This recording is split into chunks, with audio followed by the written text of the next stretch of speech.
नमस्कार, मेरा नाम भाऊ तोरसेकर। आप देख रहे हैं यूट्यूब चैनल प्रतिपक्ष। कोई भी सूचना होती है, न्यूज़ होती है, उसकी दूसरी साइड जो होती है वो बताने की मैं कोशिश करता हूँ। हमने एक बात देखी कि महाराष्ट्र में मुख्यमंत्री उद्धवराव ठाकरे, इनको एमएलए बनना, एमएलसी बनना जरूरी था। इसके लिए महाराष्ट्र में एक चुनाव होने जा रहा है।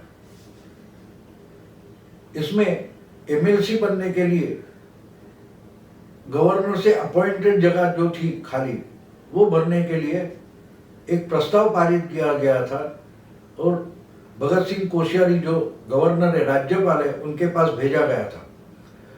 उन्होंने वो मान्य नहीं किया, स्वीकारा नहीं। इसलिए गड़बड़ बहुत होती, पॉलिटिक्स हुआ था। बाद में ऐसी स्थिति आ गई कि जानबूझकर ये जो महाआघाड़ी की गवर्नमेंट है 3 पार्टी की, वो गिराने की कोशिश भाजपा कर रहा है। और ये सब पॉलिटिक्स जो राजनीति है वो राजभवन से चल रही है, ऐसा आरोप हुआ था। फिर भी राज्यपाल ने कुछ माना नहीं। दूसरा प्रस्ताव भेजा गया, उससे भी कुछ नहीं हो रहा था। तो उस पर बड़ी खलबली मची थी। ये सरकार गिराने की कोशिश हो रही और राजभवन से हो रही है। फिर एक बात ऐसी आई कि उद्धव ठाकरे ने, चीफ मिनिस्टर ने, प्राइम मिनिस्टर नरेंद्र मोदी से बात की फोन पर और उनको बताया कि अगर 27 मई तक ये अगर हो नहीं सका तो मुझे रिजाइन करना पड़ेगा, इस्तीफा देना पड़ेगा। तो प्रधानमंत्री ने उन्हें कहा कि भाई मैं देख लेता हूं। अभी ये परिस्थिति अब क्यों हो गई? अगर जनवरी में खुद उद्धव ठाकरे, जो 2 जगह के चुनाव हुए थे एमएलसी के लिए, वही लड़ते और चुन कर आते तो ये संविधान का पेच जो है वो शुरू ही नहीं होता। लेकिन उन्होंने देर कर दी। फिर कोरोना आया तो चुनाव आयोग ने पूरे के पूरे सब आगे के चुनाव जो है वो स्थगित कर दिए थे। इसलिए 23 अप्रैल को जो महाराष्ट्र में 9 जगह के चुनाव होने वाले थे एमएलसी के, वो रुक गए। ये रुक गए इसलिए राज्यपाल अपॉइंटेड एमएलसी का प्रस्ताव पारित किया गया था, लेकिन वो गलत था। ऐसा कभी हुआ नहीं है। तो इसलिए उद्धव ठाकरे, चीफ मिनिस्टर ने प्राइम मिनिस्टर को फोन किया और बता दिया कि भाई नहीं है तो मुझे इस्तीफा देना पड़ेगा। तो जो परिस्थितियां है उसमें अभी कई प्रेसिडेंट रूल लगाए, राष्ट्रपति शासन लगाए, ये तो गलत होता। इसलिए प्रधानमंत्री ने भी बोला कि इसमें क्या कर सकता हूं, मैं देख लेता हूं। तो अभी उन्होंने राज्यपाल से भी बात की होगी, गृह मंत्री अमित शाह से बात की होगी, चुनाव आयोग से भी बात की होगी और इससे ये एक पर्याय निकाला गया कि भाई ये चुनाव हो जाए। तो इसलिए टेलीकॉन्फ्रेंस से चुनाव आयोग के जो बड़े लोग थे उनकी मीटिंग हुई और 21 मई को ये चुनाव लेने की बात तय हो गई। लेकिन इतने जिस भाजपा को या मोदी को गालियां दी जा रही थी, उन्होंने सहकार्य क्यों किया, कोऑपरेशन क्यों किया, ये तो सवाल है। और इतनी बात पहुंच गई कि उद्धव ठाकरे को गुस्सा आ गया और उन्होंने मैं ही इस्तीफा दे देता हूं, ऐसी बात प्रधानमंत्री से क्यों की? उद्धव ठाकरे जी को गुस्सा क्यों आता है, ये समझना जरूरी है, क्योंकि पूरी राजनीति उसमें ही है। और दूसरी बात है कि जिनसे युति या अलायंस तोड़कर उद्धव जी ने सरकार बनाई है, वही बीजेपी के शीर्ष नेता उद्धव जी को मदद क्यों कर रहे?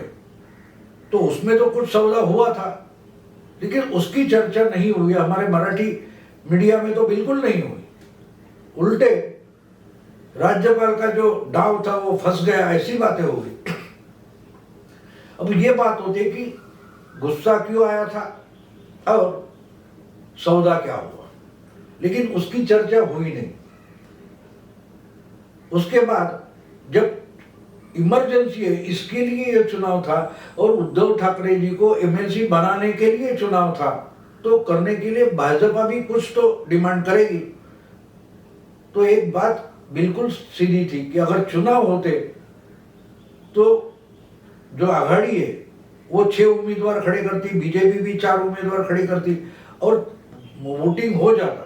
लेकिन वोटिंग बिना लेकर ये चुनाव अगर खत्म करना है तो जितनी जगह है उतने ही उम्मीदवार खड़े करना जरूरी था। इसलिए शायद एनसीपी और शिवसेना इन्होंने मिलकर प्रधानमंत्री को एश्योर किया था कि भाई वोटिंग की बात ही नहीं होगी, बिना वोटिंग के ये चुनाव तय हो जाएगा अगर हम 9 उम्मीदवार खड़े करें। तो कैसे हो गए? तो ठीक है, आप 4 खड़े कर दो और हम 5 खड़े करते हैं तो 9 हो गए। हम छठा उम्मीदवार नहीं देंगे, भाजपा चौथा उम्मीदवार खड़ा कर सकती है। इस ढंग से अगर सौदा हो गया तो वो जबान देनी थी, वो उद्धव ठाकरे ने दी थी कि भाई वोटिंग की सिचुएशन आएगी नहीं, और ये जबान दी थी उद्धव ठाकरे ने। ये जबान देने के बाद तो कुछ हुआ था। अगर ना होती जबान दी तो इतना क्विकली ये डिसीजन होता भी नहीं कि भाई चुनाव लेकर ये जो 9 जगह है वो भर दी जाएगी। अब ये सवाल पैदा हो गया कि कांग्रेस ने बोला कि हम छठा उम्मीदवार तो खड़ा करेंगे। अब आघाड़ी जो है, गठबंधन जो है, वो गठबंधन के 5 उम्मीदवार की बात हुई थी। तो अगर छठा उम्मीदवार खड़ा हो जाता तो उद्धव ने जो जबान दी थी उसका क्या होगा? क्योंकि छठा उम्मीदवार खड़ा होता तो बीजेपी तो पीछे हटने वाली नहीं थी और वोटिंग की सिचुएशन नहीं आएगी, ये जबान थी, ऐसा मुझे लगता है। वरना ये इतनी परिस्थितियां बदलती नहीं। इसलिए जब कांग्रेस ने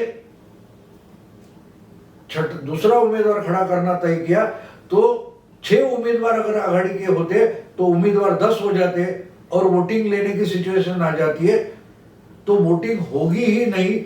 ये जो जबान दी गई थी वो पीछे भी ऐसा हो जाता है कि उद्धव ठाकरे की जबान पर कोई भरोसा नहीं करेगा, प्राइम मिनिस्टर तो नहीं करेंगे। इसलिए जब कांग्रेस ने तय किया कि नहीं कुछ भी हो जाए हम तो 2 उम्मीदवार खड़े करेंगे, आघाड़ी के गठबंधन के 6 उम्मीदवार खड़े ही होंगे, तब जाके उद्धव ठाकरे ने शनिवार को जाहिर कर दिया, रविवार को, कि मैं ही उम्मीदवार नहीं बनूंगा, मैं चुनाव ही नहीं लड़ूंगा। तो ये गुस्से में निकले शब्द थे कि अगर कांग्रेस दूसरा उम्मीदवार खड़ी करती है तो चीफ मिनिस्टर उद्धव ठाकरे चुनाव लड़ेंगे ही नहीं, और चुनाव लड़ेंगे नहीं इसका मतलब उनका इस्तीफा ही हो जाता है, तो ये सरकार गिरेगी। तो भाजपा का चौथा उम्मीदवार चुनकर आए और बिना विरोध चुनकर आए, इसके लिए उद्धव ठाकरे ने अपनी पूरी ताकत क्यों लगा दी? उनको कांग्रेस के दूसरे उम्मीदवार को गुस्सा क्यों आया? ये बड़ी बात थी और इस पर कोई चर्चा नहीं हुई, आज भी नहीं हो रही है। भाजपा का चौथा उम्मीदवार पीछे ले लो, ऐसा कहीं उद्धव ठाकरे बोले नहीं कि भाई इस समय वोटिंग नहीं होनी चाहिए, कोरोना की संकट स्थिति है। लेकिन उद्धव ठाकरे या शिवसेना ने कहीं बोला नहीं कि भाई भाजपा चौथा उम्मीदवार खड़ा ना करे। उल्टे वो अपना ही जो मित्र पक्ष है कांग्रेस, उस पर गुस्सा हो गए कि अगर तुम दूसरा उम्मीदवार खड़ा करोगे तो हम ही चुनाव नहीं लड़ेंगे, यानी सरकार गिर जाएगी। तो उद्धव ठाकरे भाजपा का जो चौथा उम्मीदवार है वो बिना विरोध चुनकर आए, इसलिए अपनी पूरी ताकत क्यों लगा रहे? इसका कारण ये कि ये चुनाव लेने के लिए प्राइम मिनिस्टर और चीफ मिनिस्टर में बिल्कुल सौदा हुआ कि तुम्हारे 4 खड़े करो, हमारे 5 खड़े करते हैं और बिना वोटिंग के ये चुनाव पूरा कर देते। ये सौदा होगा दोस्तों, और ये सौदा था और जबान दी गई होगी। इसीलिए उद्धव जी को गुस्सा आया कांग्रेस के दूसरे उम्मीदवार से, और उन्होंने अपनी जुबान रखने के लिए अपनी पूरी ताकत भाजपा का चौथा उम्मीदवार रहने के लिए लगा दी। अगर ये वीडियो आपको पसंद आया, ये राजनीति में जो समझा रहा हूँ अगर पसंद आती है तो आप हमारे वीडियो को लाइक करें, अपने दोस्तों को फॉरवर्ड करें, हमारे चैनल को सब्सक्राइब करें। यही रोकता हूँ। नमस्कार।